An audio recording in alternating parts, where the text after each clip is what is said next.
नमस्कार प्यारे विद्यार्थियों, आप सब जैसा कि जानते हैं कि हर दिन एसएससी प्रोटेस्ट में कुछ ना कुछ नया डेवलपमेंट आ रहा है। आप सबके सहयोग से और सारे हमारे टीचर के सहयोग से आज एक बार डीओपीटी मिनिस्टर से मुलाकात करने हमारे टीचर की टीम पहुंची। इस क्रम में बहुत सारी चीज़ें जो हैं वो हमारे मिनिस्टर साहब तक पहुंचाई गई। साथ ही साथ हमारे एसएससी के चेयरमैन भी वहां थे। तो हमारे टीचर की टीम, एसएससी के चेयरमैन और हमारे डीओपीटी मिनिस्टर साहब तीनों लोग वहां थे। इसमें जो बातें निकल कर आई हैं और जो बातें हम लोगों ने रखी हैं उस पर एक एक करके मैं आपको बता देता हूं। सबसे पहला पॉइंट ये था कि जो बच्चों के एग्जामिनेशन में ये विविधताएं देखने को मिली हैं, जो गड़बड़ियां देखने को मिली हैं, इस पर कुछ संज्ञान लिया जाए। तो मिनिस्टर साहब ने बिल्कुल कहा कि ये बिल्कुल बर्दाश्त नहीं है कि बच्चों के एग्जामिनेशन सेंटर पर इस तरीके की कोई परिस्थिति बने। इसको जल्दी से जल्दी सही किया जाए।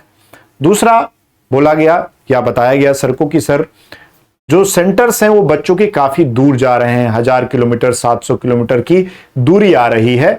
ये भी एक बहुत बड़ा चैलेंज है स्टूडेंट्स के लिए। इस पर भी संज्ञान लेते हुए मिनिस्टर साहब ने एसएससी के चेयरमैन से कहा कि भाई आप इतना दूर सेंटर बच्चों का नहीं दे सकते, ये बिल्कुल बर्दाश्त नहीं है। इसके बाद बात हुई कि बच्चों के बहुत सारे मेल जो हैं या फिर कॉल्स जो हैं वो करते हैं, उसका उन्हें रिप्लाई नहीं मिलता है।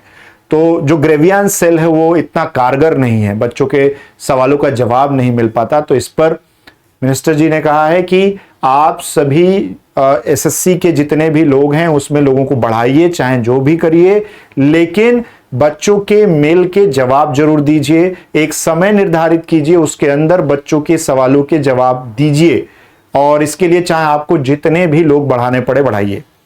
चौथा था कि सीपीओ का रिजल्ट बहुत दिन से पेंडिंग है और बहुत सारे बच्चे वेट कर रहे हैं। तो डायरेक्ट इस पर मिनिस्टर साहब ने पूछा चेयरमैन साहब से कि कब तक आप इसका रिजल्ट देंगे। तो उन्होंने आश्वासन दिया है कि अगले 1 हफ्ते में रिजल्ट आ जाएगा सीपीओ का।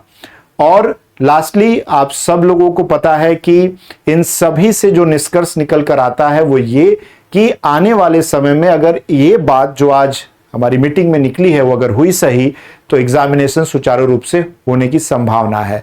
पर अभी भी सीजीएल की परीक्षा पे तलवार लटकी हुई है। जय हिंद।